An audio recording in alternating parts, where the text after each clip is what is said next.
The sun hung merciless above Cedar Ridge, beating down on the weathered buildings that lined Main Street like broken teeth.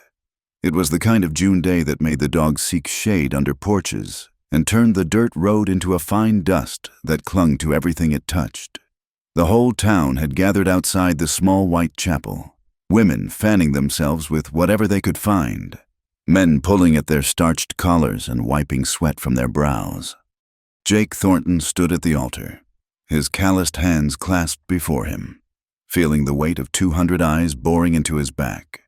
At 28, he cut a fine figure in his borrowed black coat, tall and lean from years of working cattle, with sun-weathered skin and eyes the color of prairie grass after rain. His dark hair, usually wild beneath his hat, had been tamed with pomade for the occasion. The organ wheezed to life, and heads turned toward the church doors. Mary Elizabeth Hartwell appeared in white silk that had cost her father more than most folks in Cedar Ridge saw in a year. She was everything a man was supposed to want: golden hair pinned up in elaborate curls, skin pale as fresh cream, blue eyes wide with what the town ladies called proper feminine modesty. At 19, she was the prize of the county, daughter of Samuel Hartwell, who owned the largest ranch for 50 miles in any direction. As she glided down the aisle on her father's arm, Jake's jaw tightened.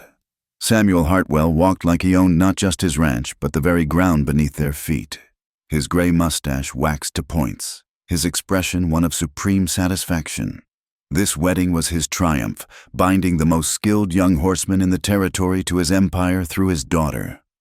The preacher, Reverend Morrison, cleared his throat and began the familiar words, "Dearly beloved, we are gathered here today." Jake barely heard him. His mind drifted to 3 nights past, when he'd found Mary Elizabeth in the stable with Thomas Garrett, the banker's son. Their bodies pressed together in the darkness, her white hands tangled in Thomas's hair, the sounds they made thinking themselves alone. Jake had backed away silent as a shadow, but the image burned behind his eyes. "Do you, Mary Elizabeth, take this man to be your lawfully wedded husband?" Her voice rang out clear and sweet. "I do." The crowd murmured approval. "Mrs." Henderson dabbed at her eyes with a handkerchief. The banker's wife smiled, though Jake noticed her eyes cut nervously toward her son standing among the witnesses. "And do you, Jacob Michael Thornton, take this woman to be your lawfully wedded wife?" The silence stretched. Jake looked at Mary Elizabeth's face. Beautiful. Yes, but he saw now what he'd been blind to before. The calculation in her eyes, the slight curl of triumph at her lips. She would have him for respectability, for his reputation with horses, for the children she'd need to secure her inheritance. And she would have Thomas Garrett for everything else. "Jake!" The preacher's voice carried a note of concern. Jake turned to face the congregation. His voice, when it came, was steady as a man calling cattle home. "No, I do not." The gasp that ran through the crowd was like wind through dry grass. Mary Elizabeth's face went white, then red. Her mouth opened, but no sound emerged. "I said no," Jake repeated, louder this time. "I won't be any woman's fool." Samuel Hartwell's face turned the color of raw beef. "You dare!" "I dare speak the truth." Jake cut him off. "Ask your daughter about the banker's son. Ask her about Tuesday night in your stable." The silence that followed was deafening. Thomas Garrett tried to sink behind the other men. Mary Elizabeth's hands flew to her mouth, and then she did what any well-bred lady would do. She fainted, or pretended to. Jake couldn't tell which and found he didn't care. Women rushed to fan her. Men shifted uncomfortably, torn between the drama unfolding and the social necessity of pretending shock. Samuel Hartwell's hand moved toward the gun at his hip, even at his daughter's wedding.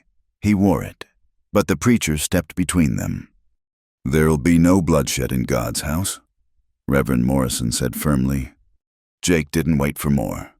He turned and walked down the aisle, his boots echoing on the wooden floor.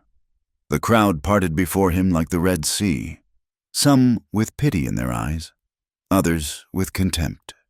Most with the bright gleam of those who'd just witnessed the best scandal Cedar Ridge had seen in years. Outside, the sun still blazed. Jake untied his horse, a bay gelding named Dust, and swung into the saddle. He could hear the commotion building inside the church, Samuel Hartwell's voice rising above the others, making threats about what happened to men who humiliated his family. Old Pete, the town drunk, sat on the steps of Murphy's general store. He raised his bottle in salute. Takes guts to speak truth in this town, boy, more guts than most got. Jake touched his hat brim and rode out, past the saloon where faces pressed against windows, past the telegraph office where no doubt word would soon spread to every town in the territory. The cowboy who spurned the virgin bride. By nightfall, he'd be infamous. The road to his small ranch stretched before him, 15 miles of dust and sagebrush, the land he'd worked for 10 years, building up from nothing, saving every penny from breaking horses and driving cattle. It wasn't much.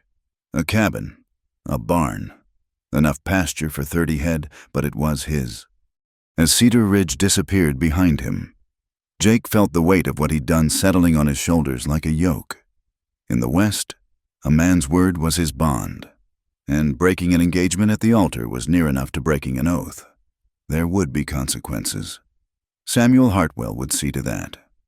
But riding through the shimmer of heat rising from the earth, Jake also felt something else. Freedom. He'd rather face whatever came next than spend his life living a lie, sharing his bed with a woman who gave her heart and body to another while wearing his ring. The sun was tilting toward the mountains when he reached his property. The cabin looked smaller than ever, weathered boards gray with age, but it was honest, like the life he'd chosen. As he unsaddled Dust and turned him loose in the corral, Jake heard the first rumble of thunder in the distance, a storm coming in from the west, promising rain or maybe just more wind and dust. He stood in his doorway, looking back toward town. By now, the wedding feast would be underway without the groom. By now, the stories would be spreading like wildfire. The cowboy who spurned the virgin bride would be the talk of every ranch, every saloon, every general store from here to Denver. Jake went inside and poured himself 3 fingers of whiskey. Tomorrow would bring what it brought. Tonight, he was just a man who'd chosen truth over comfort, poverty over chains, honest solitude over a lifetime of pretense. The whiskey burned, but it was a clean burn, like cauterizing a wound. The storm broke just after dark, rain hammering on the roof like bullets. Jake sat by his window, watching lightning split the sky, and wondered if he'd just freed himself or signed his own death warrant. In Cedar Ridge, sometimes there wasn't much difference between the two. The morning after the wedding, that wasn't. Jake rode into Cedar Ridge to buy supplies. He knew what awaited him, but a man still needed flour and coffee, and his pride wouldn't let him hide like a criminal when he'd done nothing but speak truth. Murphy's general store sat quiet in the early light. Jake tied Dust to the post and stepped inside, spurs jingling against the wooden floor. Ed Murphy looked up from his ledger, and something shifted in his face, not quite hostile, but no longer the easy friendliness Jake had known for years. Morning, Ed. Thornton. No first name now, just the surname, cold as winter iron. Jake moved through the store, gathering what he needed. A sack of flour, coffee, salt pork, matches. When he brought them to the counter, Ed tallied the items without meeting his eyes. "That'll be $8.40. Jake blinked. Same supplies cost him $3 just last week. But he pulled out his money and laid it on the counter without complaint. This was how it would start. "Heard the Cattlemen's Association met last night," Ed said, finally looking at him. "Emergency session." Jake's stomach tightened. The association controlled who could sell cattle at the stockyards, who got fair prices, who got frozen out. That's so. Samuel Hartwell called it, him being president and all. Ed's tone was carefully neutral. "Might want to make other arrangements for your herd come fall." So it was starting already. Jake nodded, pocketed his change, and gathered his supplies. As he turned to leave, Ed's voice stopped him. "Jake!" The older man seemed to wrestle with something. "My wife says I can't extend credit no more. Not to... Well, you understand." "I understand." Jake walked out into the morning sun. The blacksmith shop was next. Jake's horses needed shoes, and Tom Morrison had always done fair work. But when Jake led Dust to the shop, he found Tom's apprentice there alone. "Mr. Morrison ain't here," the boy said, not quite meeting Jake's eyes. "When'll he be back?" He said to tell you to try the smith over in Millbrook, 20 miles east." 20 miles to shoe a horse?" Jake led Dust away, the message clear as day. At the bank, where Jake kept his small savings, the clerk informed him that his account had been reviewed. "There seems to be an irregularity," the nervous young man said. "Mr. Garrett wants to examine your records personally. Could take weeks to sort out. Until then, I'm afraid your funds are frozen." "Thomas Garrett's father, of course." Jake walked down Main Street, feeling eyes on him from every window. Women pulled their children inside when he passed. Men who'd shared whiskey with him just days ago now found urgent business elsewhere when they saw him coming. At the saloon, Big Jim's, Jake pushed through the doors seeking one friendly face. The conversation died like someone had shot it. Cowboys he'd worked with, men he'd pulled from bar fights, all turned their backs or studied their drinks with sudden intensity. Only one man didn't turn away. Hank Patterson, a grizzled former Buffalo soldier who'd settled in Cedar Ridge after the wars, sat alone at the bar. He nodded toward the empty stool beside him. "Whiskey?" Hank asked. "Obliged." Big Jim himself poured, his massive hands careful with the bottle. At least he still served Jake, though his expression suggested this might not last long. "Heard about yesterday," Hank said after a moment. "Takes sand to do what you did." "Sand or stupidity?" Hank chuckled, a dry sound like wind through dead leaves. "Maybe both, but I've got no love for Samuel Hartwell. Man tried to run me off my little piece of land 3 times. Would have succeeded too, if I hadn't saved the judge's son from drowning that time." They drank in silence. The saloon slowly filled with afternoon customers, but a circle of empty space remained around Jake and Hank, like they carried some contagion. "You know it's going to get worse," Hank said quietly. "Hartwell's got reach from here to Denver. Banking friends, railroad friends, cattle buyers. He can squeeze you till you bleed." "I know. So what are you planning to do?" Jake finished his whiskey. "Survive. Work my land. Wait it out." "Mighty optimistic." Hank signaled for another round. "Me? I'd be thinking about California. Oregon, maybe." "This is my home." "Home's just a place till it ain't." As if to prove Hank's point, Big Jim lumbered over. "Jake, I'm gonna have to ask you to finish up and move on. Nothing personal, but I've got a business to run." Jake stood, left money on the bar. "Nothing personal? Sure, Jim." Outside, the afternoon sun blazed. Jake's errands weren't finished. He needed grain for the horses, hardware for repairs, a dozen other things. But at each stop, the story was the same.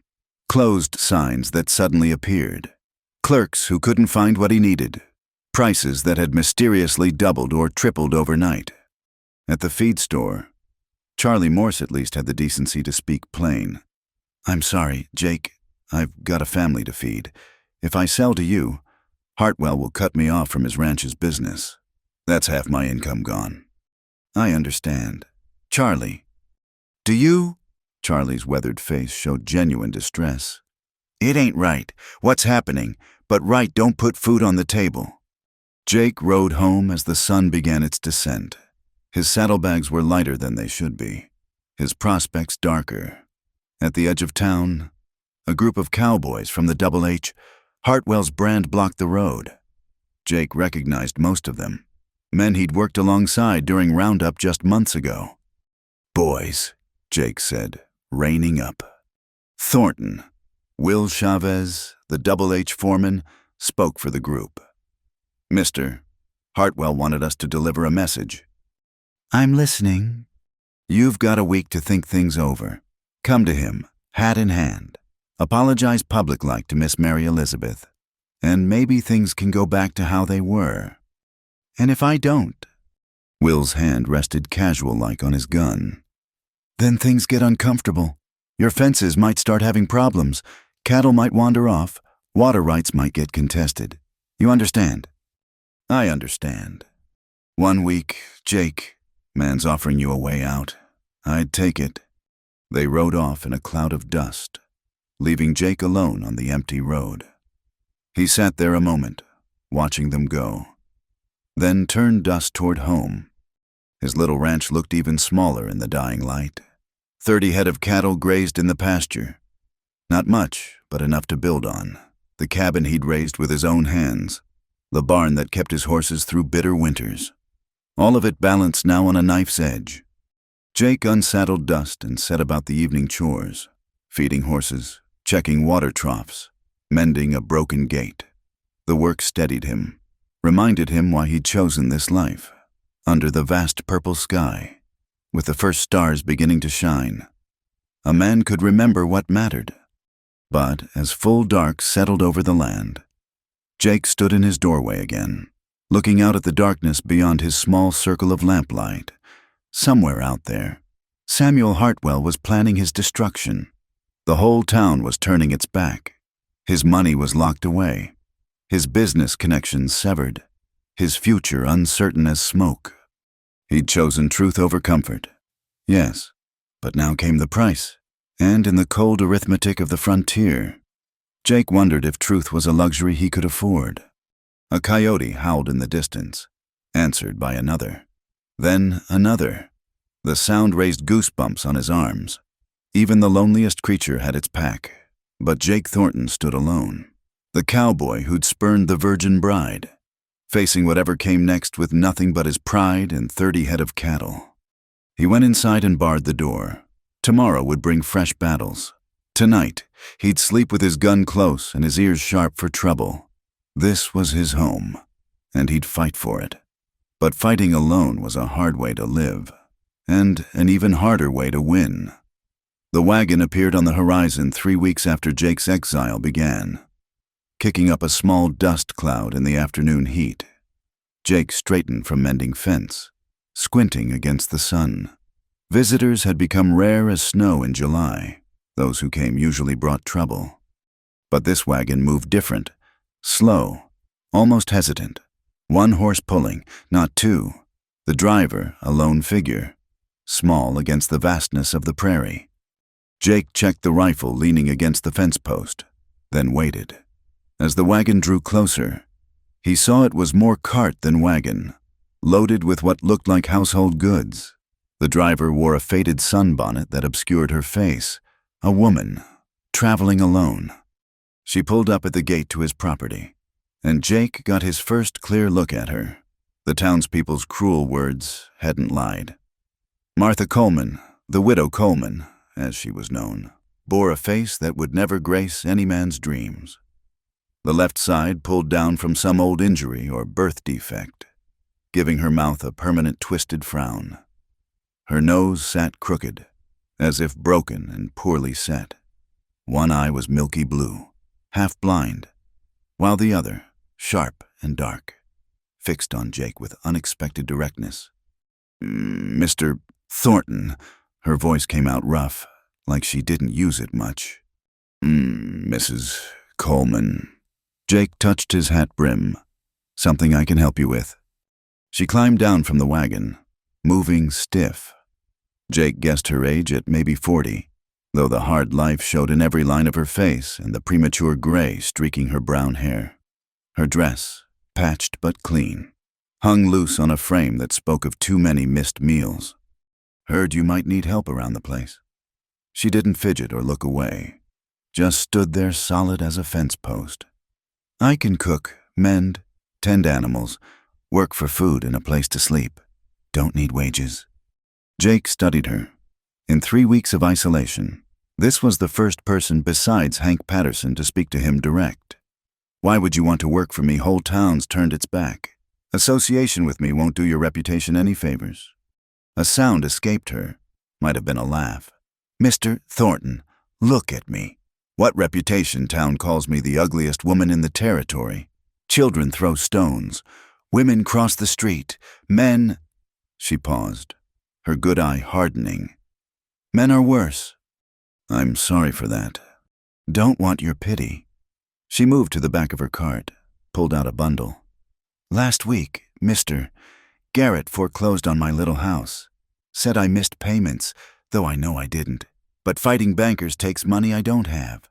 Been sleeping in my cart since. Jake understood now. The banker's revenge stretched beyond just him. Anyone who might ally with Jake would suffer. They foreclosed because of me. Because you're here talking to me. No. Martha's twisted mouth managed something like a smile. They foreclosed because Samuel Hartwell wants my land. Sits right next to his southern pasture. My being here just gave them the excuse to move faster. She opened the bundle, revealing fresh bread. Still warm. The smell hit Jake like a physical thing. Yeast and flour and home. He'd been living on hardtack and jerky for days.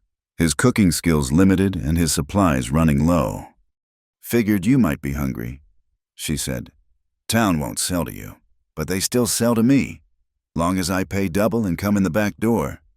Jake's stomach growled, betraying him. Why help me? Because you stood up in that church and spoke truth.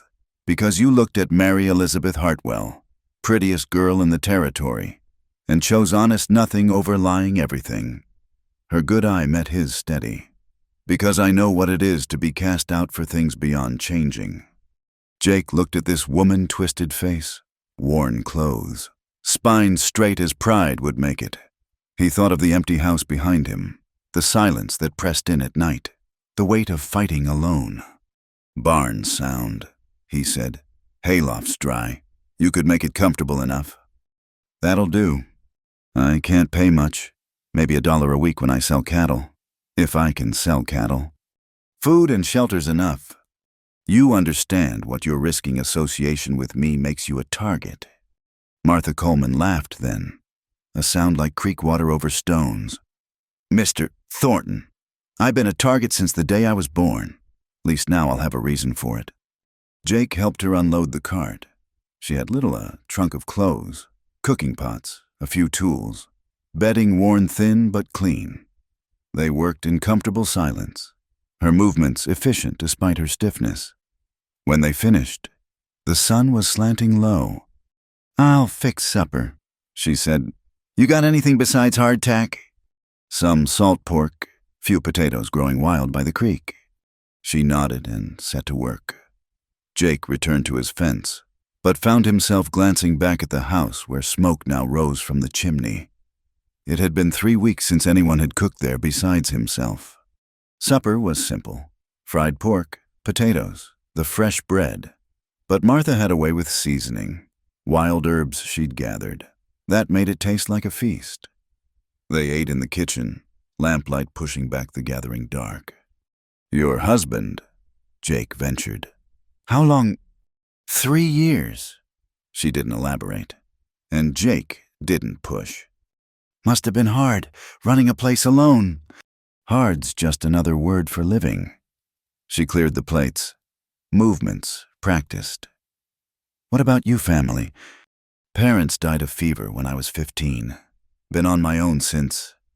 Makes a person strong. Or stubborn. Maybe both. After supper, Jake showed her the barn. The loft was dusty but sound, with a small window that caught the evening breeze. Together they swept it clean, laid out her bedding. It wasn't much, but Martha surveyed it with satisfaction. This'll do fine, better than the cart. I'll rig a bell. Jake said, from here to the house. You need help. You ring. Don't expect I will. All the same. They stood there a moment in the barn's dim light. 2 outcasts measuring the space between necessity and trust. I should tell you, Jake said.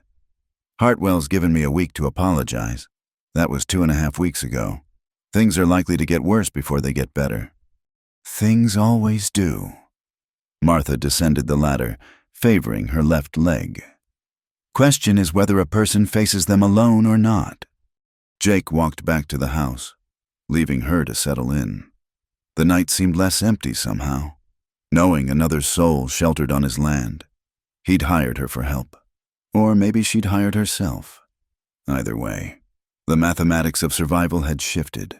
2 outcasts might last where one would fall. But later, lying in his narrow bed, Jake wondered what he'd set in motion. Martha Coleman sought shelter, and he'd given it. She offered help, and he'd accepted. But in the harsh country of Cedar Ridge, kindness to the wrong person could be a death sentence. And they were both the wrong people now. A sound drifted from the barn, Martha singing, too soft to make out words. The melody was old, mournful, beautiful in its loneliness. Jake listened until it faded, then slept better than he had in weeks. Tomorrow would bring what it brought. Tonight, he wasn't facing it alone. The ugliest woman in town had come to the Spurned Cowboy. In the mathematics of the frontier, that might equal nothing, or it might equal everything. Only time and Samuel Hartwell's vengeance would tell. The days fell into rhythm like heartbeats. Martha rose before dawn, had coffee ready when Jake came in from checking the herd.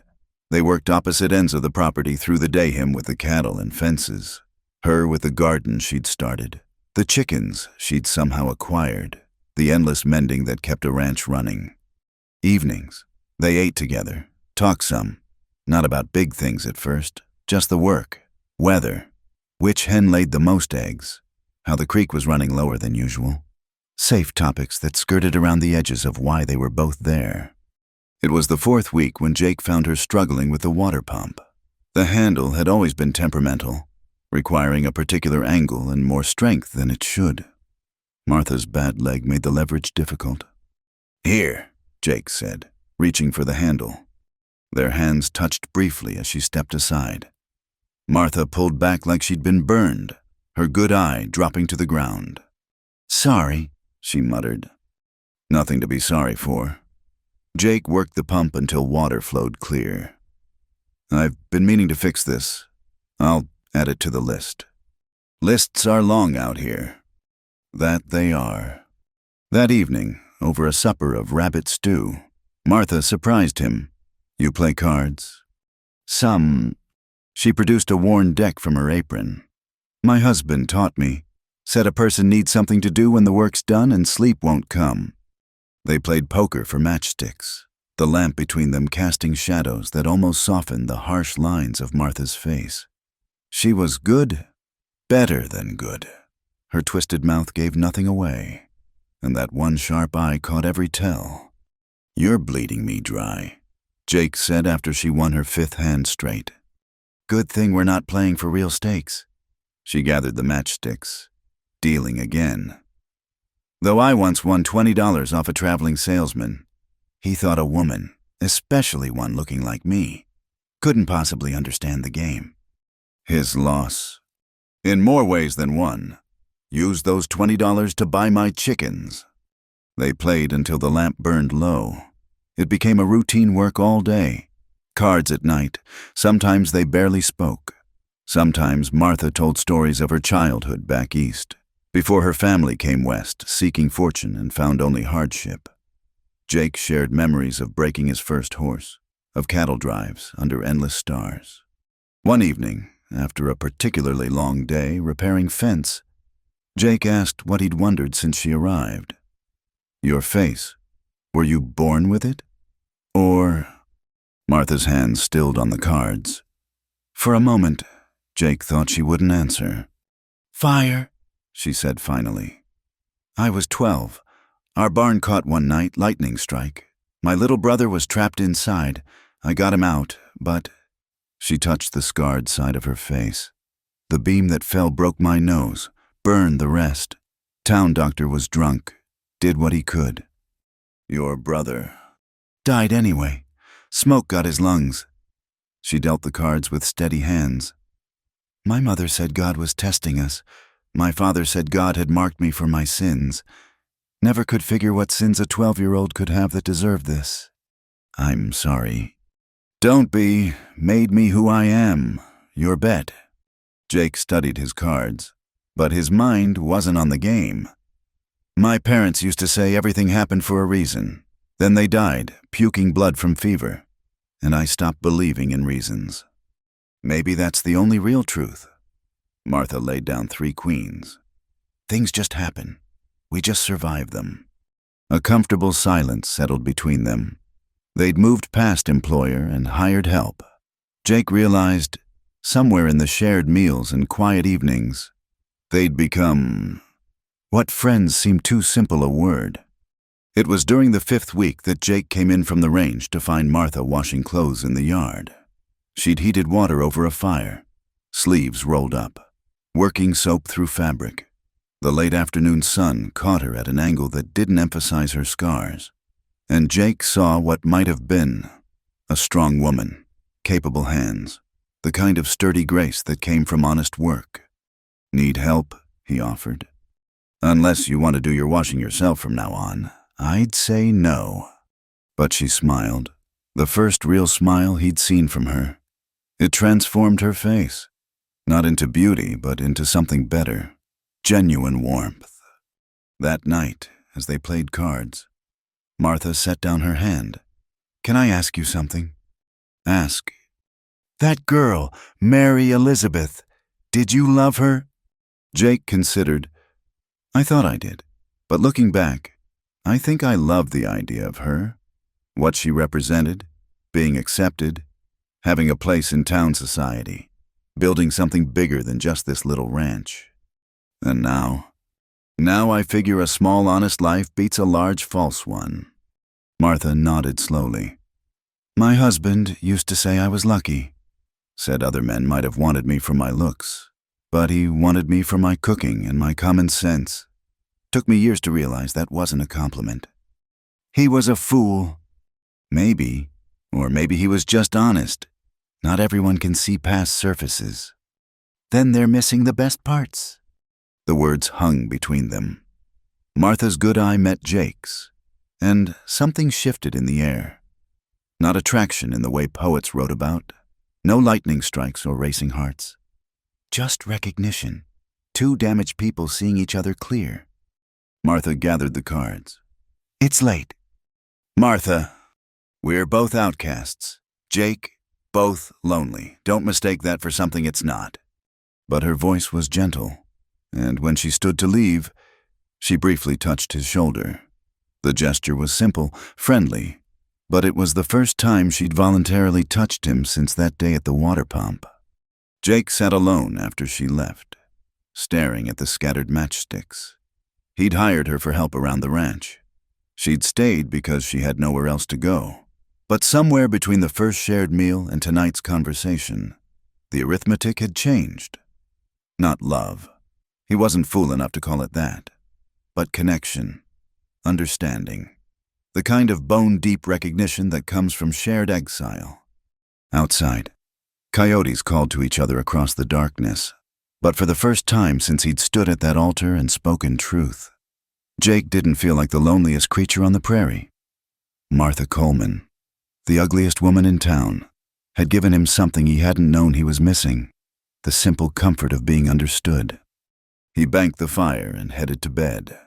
Tomorrow would bring its own challenges. Hartwell hadn't forgotten his deadline. The town's cold shoulder pressed tighter each day.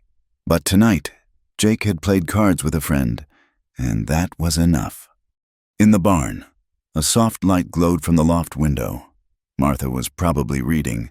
She'd mentioned once that books were her escape. Jake wondered what words could transport her from this hard place. Whatever they were, he was glad she had them. Everyone needed somewhere to rest their mind when the world grew too heavy.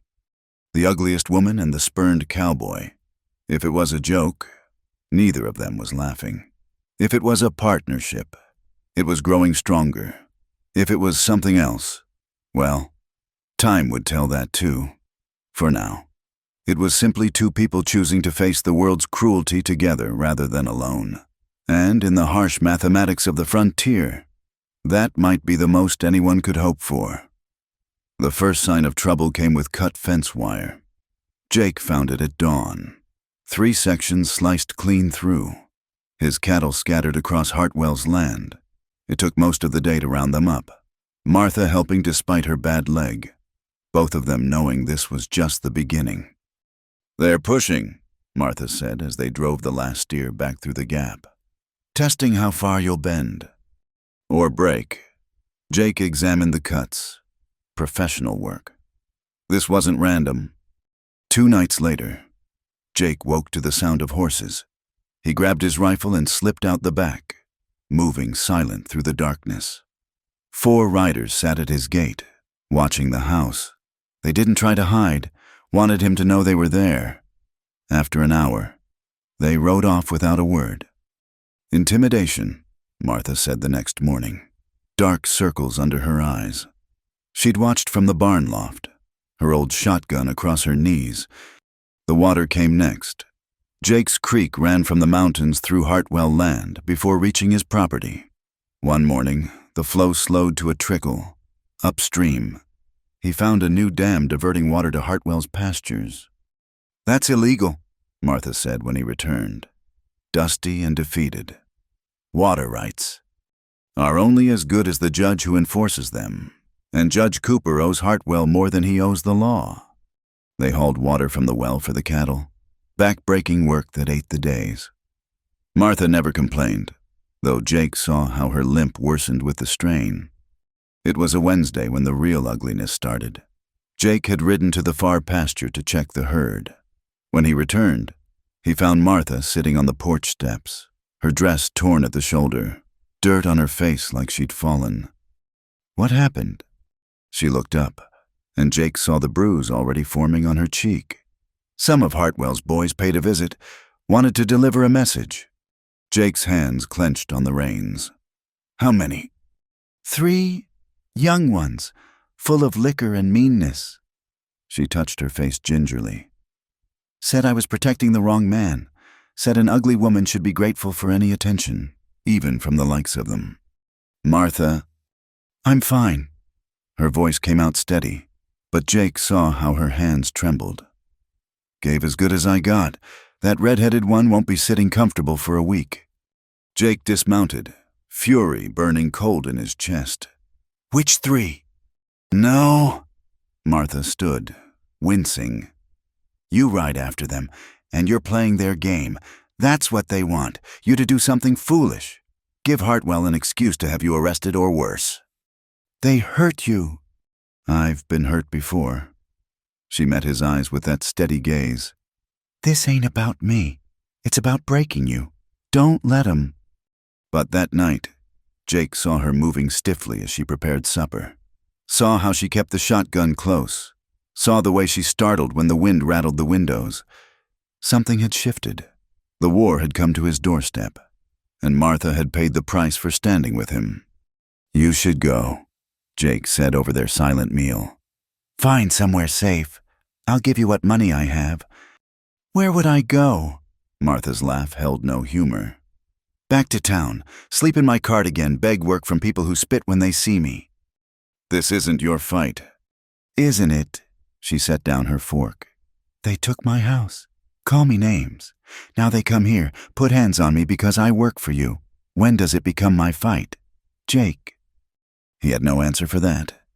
The next morning brought Tom Morrison, the blacksmith's apprentice. He rode up nervous as a spooked colt, glancing over his shoulder.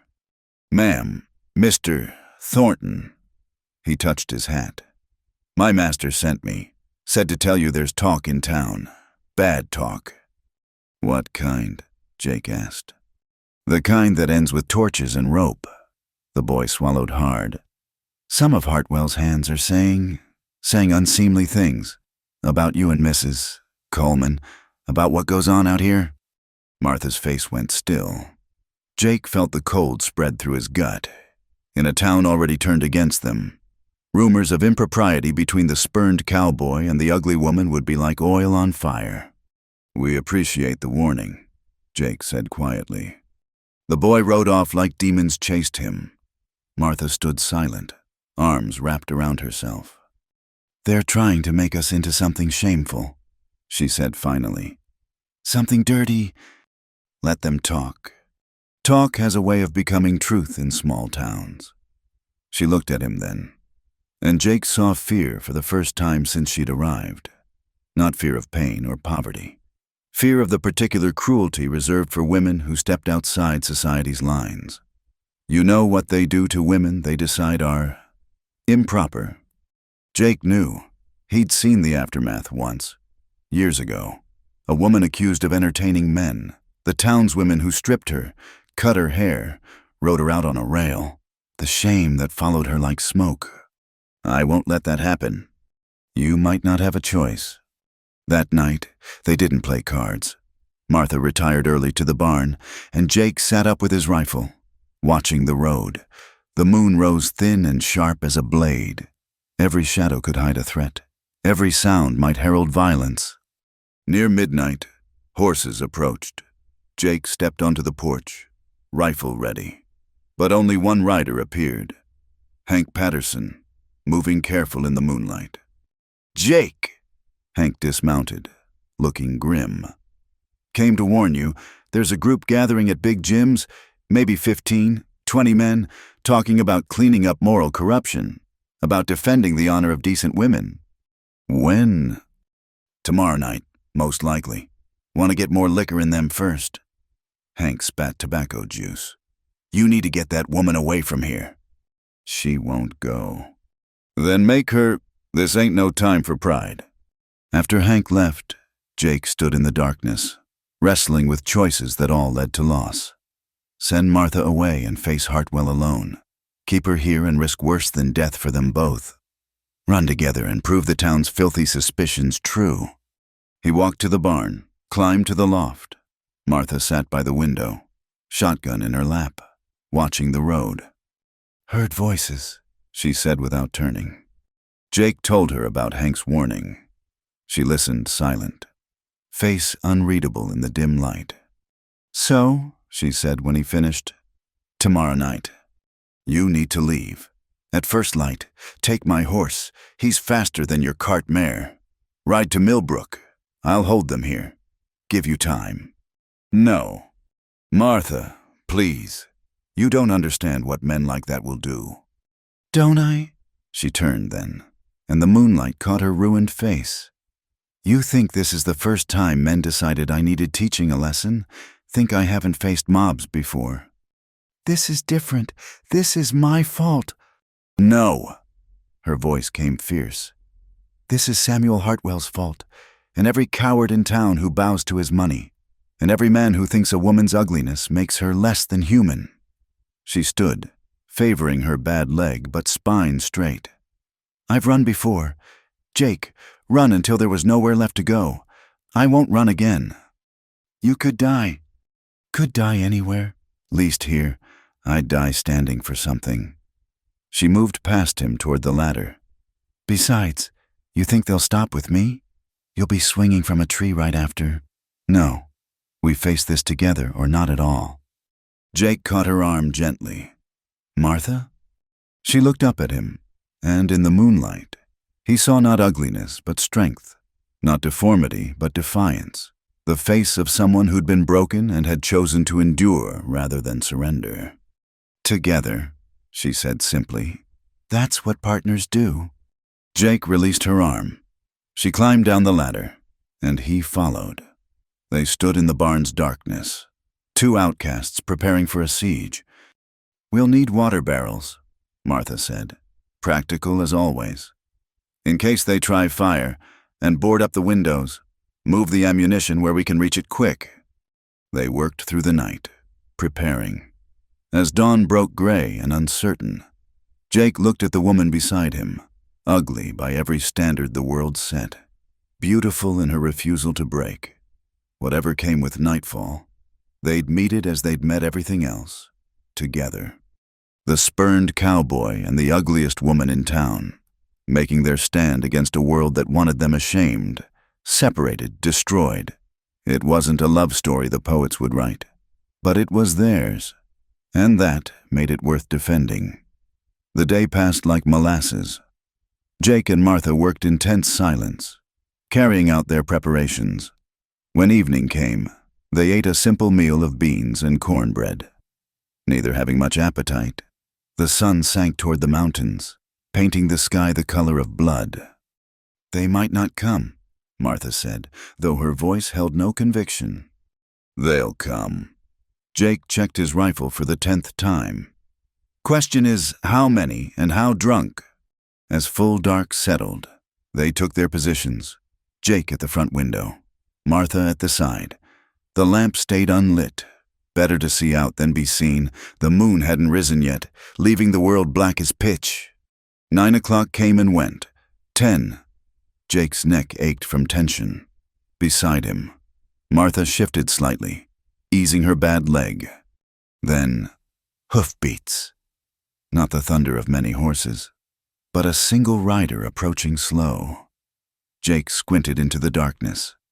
The rider stopped at the gate. Jake Thornton. The voice belonged to Will Chavez, Hartwell's foreman. "I'm coming in peaceful. Got words for you." "Say them from there." Jake called back. "Fair enough." Will dismounted. A shadow against shadows. "Mister, Hartwell sent me. Wants to offer you one last chance. Come to town tomorrow.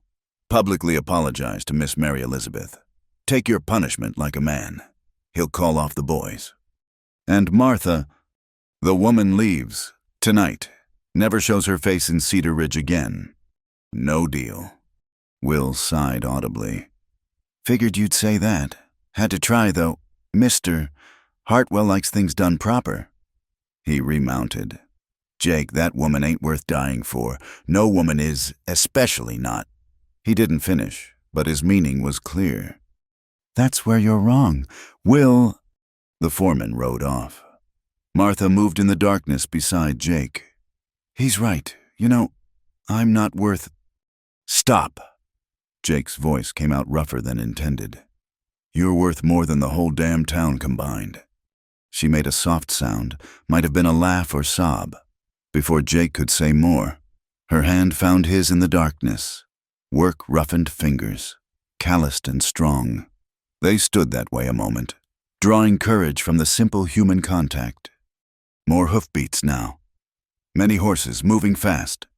Torches appeared in the distance, bobbing like fireflies. Jake counted 15, maybe 20 riders. They stopped just outside rifle range, milling about.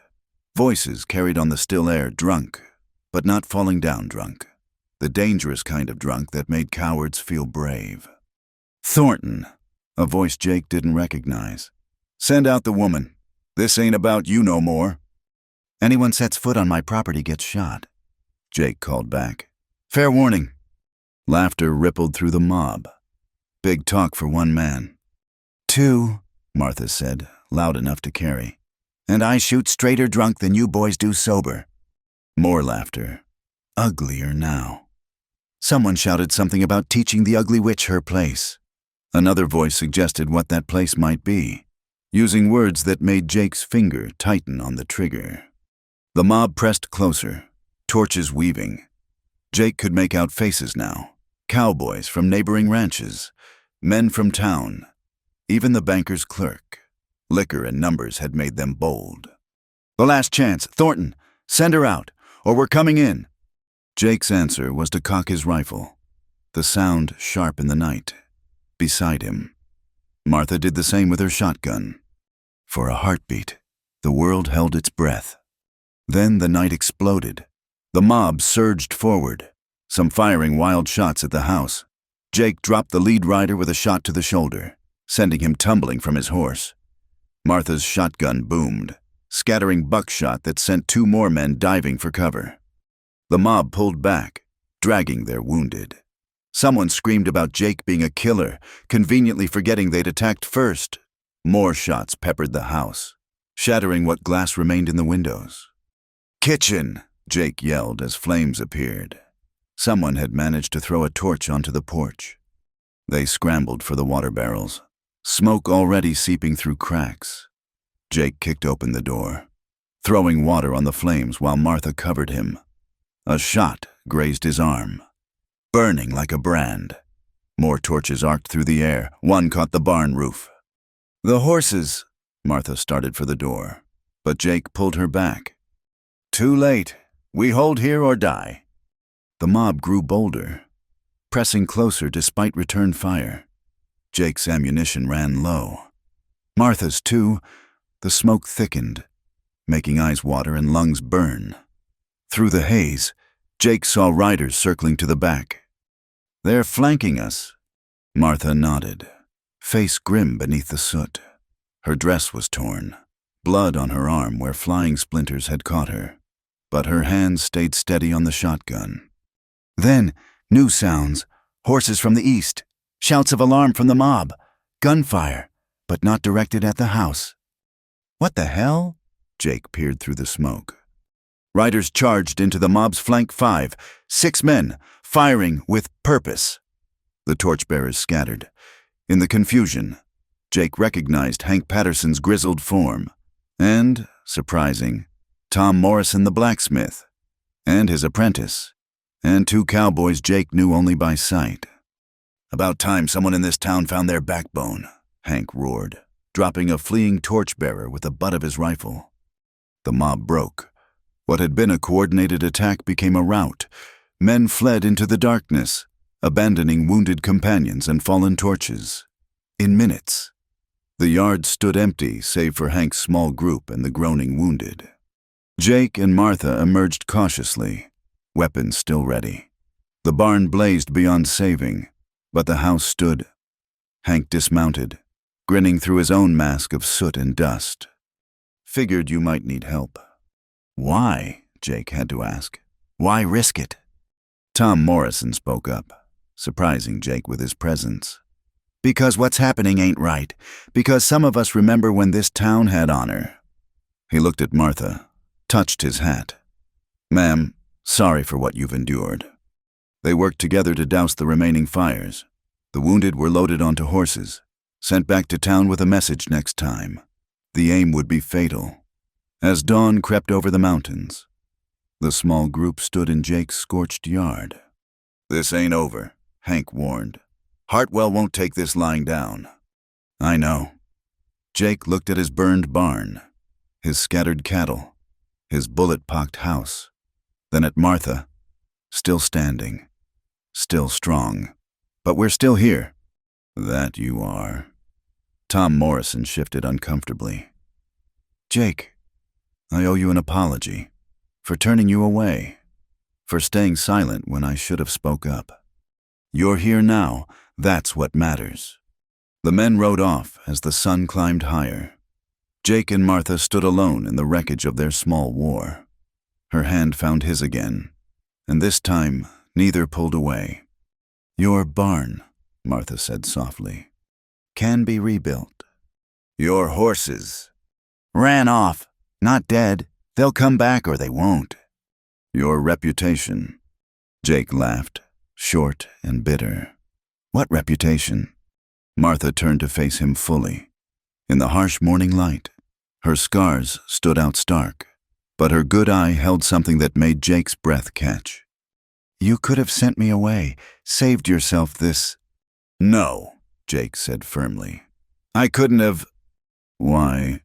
He thought about it, standing there in the ashes of the life he'd built. "Because you're the first true thing in my life since I started it with a lie. Because you see me clear and don't look away. Because—" He stopped, searching for words.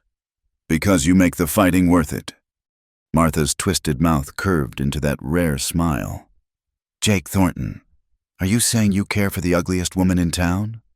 "I'm saying," Jake said carefully, "that the man who called you that was a fool, and any man who can't see your worth is twice a fool. And if that makes me 3 times a fool for taking so long to realize it, then I'll wear that title proud." She laughed then, really laughed, and the sound was beautiful in the morning air.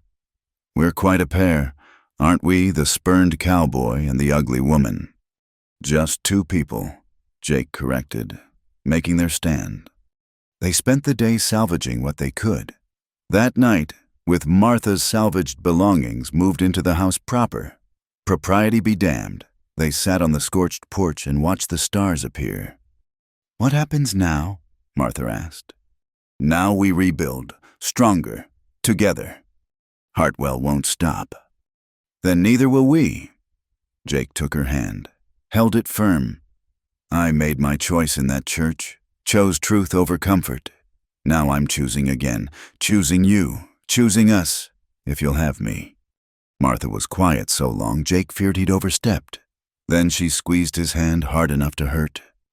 "I chose already," she said simply. "Night I drove my cart to your gate, just took you longer to catch up." They sat together as the night deepened. Two outcasts who'd found home in each other. Tomorrow would bring new battles, but tonight they had survived. More than survived. They'd declared themselves before the town and God and anyone else who cared to judge. The spurned cowboy and the ugliest woman in town. Let them call it scandal. Jake and Martha would call it love. 3 days passed in uneasy quiet. Jake and Martha worked to repair what they could, but both knew the respite was temporary. The horses had wandered back, singed but whole.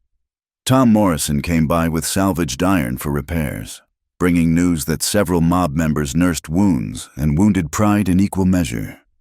It was Sunday morning when the real trouble arrived. Not a mob this time. Something worse. A single rider approached under the territorial flag. A federal marshal's badge caught the morning sun. Jacob Thornton. The marshal was young, clean-shaven, with the careful bearing of a man new to authority. "I'm Marshal David Brennan. I have a warrant for your arrest." Jake set down his hammer slowly. "On what charge?" "Assault, attempted murder. 5 men swear you shot first 3 nights ago. Unprovoked attack on citizens exercising their right to free passage." Martha emerged from the house, wiping flour from her hands. "That's a lie. 20 men came here with torches." "Ma'am?" The marshal's voice stayed polite but firm. "I have sworn statements. Mr. Thornton needs to come with me. He'll get a fair trial." Jake and Martha exchanged looks. A fair trial in Cedar Ridge, with Judge Cooper presiding. Might as well put the rope around his neck now. "I'll get my coat." Jake said, "No." Martha stepped forward. "Marshal, those men came here to burn us out, to assault me. We defended ourselves." "That's not what the sworn statements say, ma'am." Brennan shifted uncomfortably. "I'm sorry, but I have a job to do." "Then do it right," a new voice called out. Hank Patterson rode up, Tom Morrison beside him. Behind them came 4 more men, the cowboys who'd helped that night, and, surprisingly, Reverend Morrison from the church. "Marshal," the Reverend said, dismounting with dignity despite his age, "I think you need to hear all sides of this story." "Reverend." Brennan touched his hat. "With respect, I have legal documents." "Written by whom, witnessed by whom?" Hank spat tobacco juice. "Boy, you been in this territory, what, 3 months? You don't know how things work in Cedar Ridge." "I know the law." "Law's only as good as the men enforcing it," Tom Morrison said, "and Judge Cooper's been in Samuel Hartwell's pocket longer than you've been wearing that badge." The marshal's face tightened. "That's a serious accusation." "It's a serious situation." Reverend Morrison pulled a paper from his coat. "I have here my own sworn statement, along with 6 others, describing the events of 3 nights past. A mob attack on this property, attempted arson, attempted murder. Would you like to see them?" Brennan read the documents, frowning deeper with each page. "This directly contradicts?" "Of course it does," Hank interrupted. "Question is, Marshal, which version you gonna believe, the version that comes from Hartwell's payroll, or the version from men with nothing to gain but the truth?" The young marshal stood caught between duty and doubt. Jake saw the moment his resolve wavered. "There's something else," Tom Morrison said quietly. He pulled out a small ledger. "Records from my shop. 3 days before the attack, I sold iron bars and torch oil to 5 men. Same 5 men who signed those statements against Jake. Seemed odd at the time. Blacksmith selling torch supplies. Makes sense now. Brennan studied the ledger. This suggests premeditation. Suggests, Martha's voice came sharp. Marshal, they came here planning violence. We defended our home. That's the truth of it. The marshal looked at each face in turn, then surprising everyone. He smiled slightly. You know, when I took this job, an old lawman told me something. Said the hardest part wasn't catching outlaws. It was knowing which folks were really the outlaws. He tucked the papers inside his coat. Seems to me I need to investigate further. Conflicting testimonies and all. Might take weeks to sort out. Months, even. He mounted his horse. Mr. Thornton, I suggest you stay on your property during my investigation. For your own safety. Marshal, Jake called as Brennan turned to leave. Why? The young man's smile widened. Because my mother raised me to know right from wrong. And because Samuel Hartwell tried to bribe me yesterday. Offered me enough money to turn my head. Man who does that is usually hiding something. After he rode off, the small group stood in amazed silence. Well, Hank finally said. Didn't see that coming. But Reverend Morrison looked troubled. This won't end it. Hartwell's got too much pride to let this stand. As if summoned by his name, dust appeared on the horizon. Not one rider or even 20, looked like 40 men or more. They came slow, purposeful. At their head rode Samuel Hartwell himself. Inside, Jake ordered. But Martha shook her head. No more hiding. She stood straight despite her bad leg. We face this in the open. The others formed a line beside them. 7 people against 40? The odds were laughable. Except nobody was laughing. Hartwell's force stopped just outside rifle range. The man himself rode forward, accompanied by Will Chavez and 3 others. He sat his horse like a king surveying subjects. Gray beard trimmed neat, clothes expensive even for Sunday. Thornton. His voice carried the authority of money and position. You've caused enough trouble. I've stood my ground, nothing more. You humiliated my daughter, turned this town into a battleground. And now, his eyes fixed on Martha with undisguised disgust. Now you flaunt your degradation with this creature. Jake stepped forward, but Martha caught his arm. Let him talk, she said quietly. Words are all he has left. Hartwell's face darkened. I have considerably more than words. Woman. I have influence from here to Washington. I have judges, senators, railroad men. I could destroy you both without firing a shot. Then why haven't you, Martha's voice carried clear and strong. Why gather 40 men to face 7? Why try bribes and tricks and midnight raids?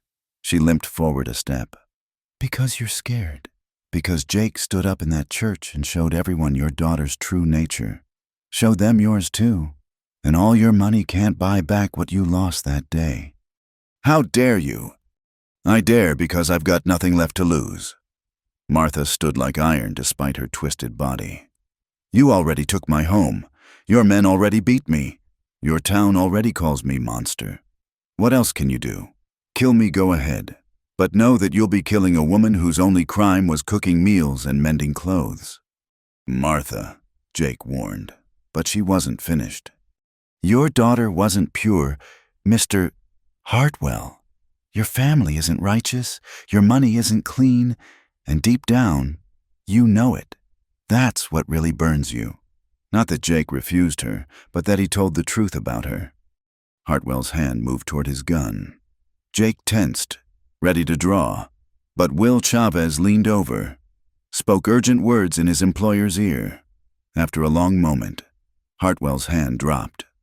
This isn't over, he said, voice thick with rage. You think that badge-wearing puppy can protect you? You think these fools standing with you matter? I'll break you, Thornton. And when I do, I'll make sure this ugly witch watches every moment. He wheeled his horse around. The army followed, riding away in a cloud of dust and damaged pride. Only Only when they disappeared did Jake realize he'd been holding his breath. "Well," Tom Morrison said shakily, "that went better than expected." "He'll be back," Hank observed. "Man like that don't forget insults." "No," Reverend Morrison said thoughtfully. "But he might find other targets. Martha spoke true. He's lost face. In this territory, that matters more than money. His own men saw him back down from an ugly woman and a spurned cowboy. That kind of damage spreads." The group dispersed slowly, each promising support if needed. When they were alone, Jake turned to Martha, who stood staring at the horizon. That was dangerous, calling him out like that. "Everything's dangerous now." She looked at him, and Jake saw exhaustion beneath her strength. "But I'm tired of being afraid, tired of apologizing for existing. If they want to hate me, let them hate me for speaking truth." Jake pulled her close, not caring who might see. She resisted a moment, then leaned into him, her body fitting against his like they'd been carved from the same stone. "It really isn't over," she said against his chest. "I know." He stroked her gray-streaked hair. "But we've got allies now. The Marshal, the Reverend, Tom and Hank. We're not alone anymore." "We were never alone," Martha corrected. "We had each other." They stood that way as the sun climbed higher. Two outcasts who'd found something worth defending. Samuel Hartwell would strike again. Men like him always did. But for now, they'd won a victory not of violence, but of truth. The ugliest woman in town had faced down the richest man in the territory and made him blink. And Jake Thornton, who'd started this by refusing to live a lie, had found something more valuable than social acceptance or easy comfort. He'd found a woman who matched his courage with her own, who saw him clear and loved him anyway, who stood beside him against odds that would break lesser souls. Let Hartwell come. Let the whole town come. Jake and Martha would meet them as they'd met everything else, together, honest, unashamed, the spurned cowboy and the ugly woman, writing their own story in defiance of every rule society set. And if that wasn't love worth fighting for, Jake didn't know what was. The seasons turned, as seasons do. Summer's heat gave way to autumn gold, and with it came unexpected change. Marshal Brennan's investigation had indeed stretched into months, keeping Hartwell's legal threats at bay. But more surprising was what happened in Cedar Ridge itself. It started small. Mrs. Henderson at the general store sold Martha thread at fair price, looking her in the eye for the first time in years. Tom Morrison's apprentice delivered horseshoes without being asked. The banker's wife, of all people, nodded to Martha on the street instead of crossing to avoid her. "Guilt," Martha said when Jake mentioned it. "They're feeling guilty." But Jake thought it was more. The town had seen Martha face down Hartwell, seen her stand unbowed. Some folks, at least, were remembering what courage looked like. The first snow fell early that year. Jake and Martha worked side by side, preparing for winter. They'd rebuilt the barn together, raised new fences, even added a room to the cabin. Neither spoke of why they needed more space, but both knew. The preacher would come when they were ready. For now, this was enough, working together, building something that belonged to both of them. It was a clear December morning when Samuel Hartwell came alone. No army this time, no witnesses, just an old man on a tired horse, looking older than his years. Jake met him at the gate, rifle in hand but not raised. "Hartwell." "Thornton." The man's voice had lost its commanding edge. "I've come to talk, just talk." Against his better judgment, Jake let him in. Martha emerged from the house, wiping her hands on her apron. If Hartwell expected her to retreat, he was disappointed. She stood beside Jake, solid as stone. "Coffee," she offered, surprising everyone, including herself. Hartwell nodded slowly. They sat on the porch, unlikely company in the winter sun. The coffee was hot and strong, and for a moment, nobody spoke. "My daughter," Hartwell finally said, "has run off. Took the morning train to San Francisco with Thomas Garrett. He laughed, bitter as wormwood. Left a note saying she was tired of living a lie. Jake said nothing. What was there to say? You were right, Hartwell continued, staring at his coffee. That day in the church, you saw what I refused to see, what the whole town refused to see. He looked older than his years, smaller somehow. I've spent 6 months trying to destroy you for speaking truth. And what did it get me? A daughter gone, a town that whispers behind my back, and the knowledge that I've been a fool. What do you want? Martha asked. Direct as always. Nothing. Everything. Hartwell set down his cup with shaking hands. I want to undo the past 6 months. Can't do that. Want my daughter back. Can't do that either. So I guess I want to stop fighting shadows. He stood, reached into his coat. Jake tensed, but Hartwell only pulled out a folded paper. Deed to the water rights, legal and binding. Your creek is yours, no matter what. He set it on the rail. And this, a second paper, a bank draft for a considerable sum. I don't want your money.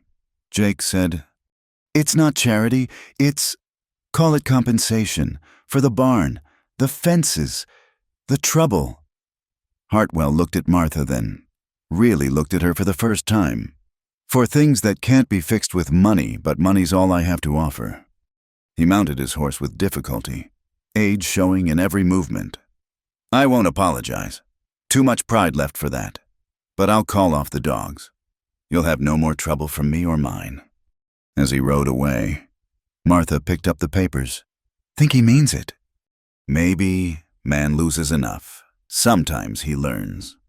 They used Hartwell's money to buy back Martha's old land, the piece he'd stolen through foreclosure.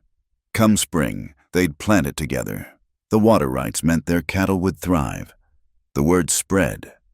Hartwell had made peace, the town, seeing which way the wind blew, slowly followed suit.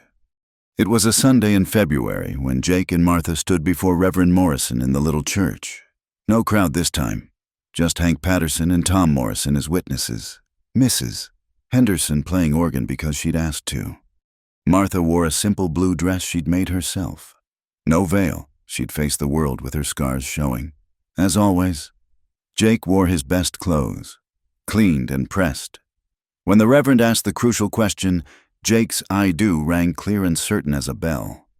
You may kiss your bride, the Reverend said, smiling. Jake did, there in the church where he'd once refused another woman, in front of the few who'd stood by them. Martha's twisted mouth smiled against his, and if she wasn't beautiful by the world's standards, she was beautiful to him. They rode home together in the cart, now pulled by 2 horses. The cabin waited. Smoke rising from the chimney, Martha had insisted they rebuild proper. Their land stretched around them, hard-won and honest. Regrets? Martha asked as they pulled up to their door. None, Jake said, helping her down. Only that it took so long to find you. That spring, the story spread beyond Cedar Ridge, the cowboy who'd spurned the virgin bride and married the ugliest woman in town. Some told it as tragedy, some as scandal, but those who'd seen Jake and Martha working their land side by side, who'd watched them rebuild from ashes, who'd witnessed their quiet courage, they told it different. They told of 2 people who'd chosen truth over comfort, love over approval, each other over everything the world said they should want. They told of a woman whose twisted face hid a spine of steel, and a man who'd seen past surfaces to something deeper. Years later, when both had gone to ground and the cabin stood empty, travelers would still stop to hear the tale, the spurned cowboy and the ugly woman.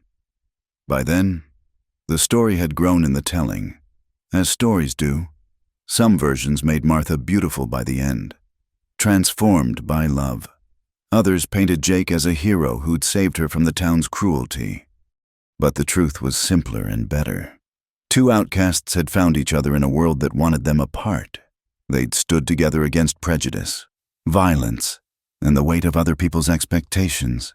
They'd built a life on their own terms, loved on their own terms, and died many years later on their own terms.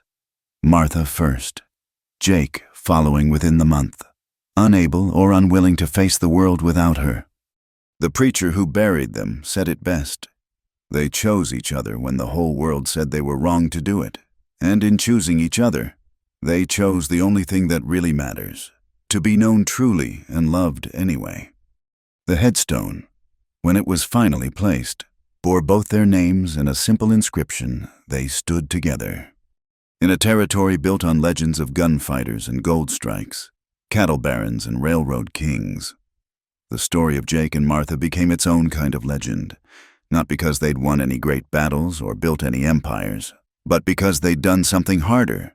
They'd lived honest lives in a dishonest world, loved truly in a place that worshipped false beauty, and found in each other what neither had thought to seek.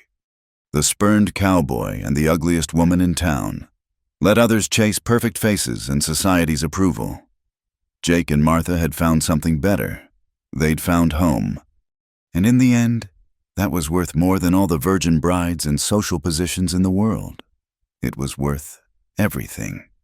Thank you, dear listeners, for joining me on this journey through the Wild West, where love bloomed in the most unlikely places. I hope Jake and Martha's story touched your hearts as it did mine. Please share in the comments where you're listening to this tale, whether it's during your commute, at home, or somewhere across the wide world. Don't forget to subscribe to From Wild West channel for more authentic frontier stories that remind us what truly matters. I'd love to hear your thoughts on Jake and Martha's journey. Did their courage inspire you? What would you have done in their shoes? Share your reflections below. And until next time, keep riding toward your own truth.